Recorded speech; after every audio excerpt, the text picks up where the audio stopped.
Kokari Al-Amin. Yanzu kuma sai karin maganar mu na yau tare da Maharaz Tasu'u. Gare ka Maharazu. Abin bahari abin sha'awa al'adun mu yau kasar Hausa. Yauwa, zaka ji malam Bahaushe ya cewa jiki magayi shari'ar dawo. Jiki magayi shari'ar dawo. Jiki magayi shari'ar dawo. Ni ma haka take. Jiki magayi shari'ar dawo. Gaskiya mun san ma'anar karin maganar nan ba. Ni a da zan ya fassara ta a jiki magayi. Don idan mutum zai yi abu ne sai a ce ku bar shi jiki magayi. Gaskiya da ta ka fahimtar kenan kai.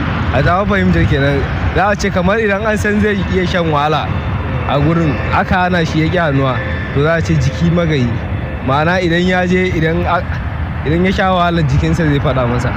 To mai saurare, shi dai wannan karin magana jiki magayi shari'ar da'u, ma'ana ana nufin dai da'u fataken hanya, barayi masu tare mutum idan yana kan hanyarsa ta koma gida ko ma ta zuwa wani waje, da zarar sun tare ka suka ce kawo suka nema suka rasa, to fa ka san jikinka zai gaya ma, ma'ana karin magana ta mutum kenan jiki magayi shari'ar da'u.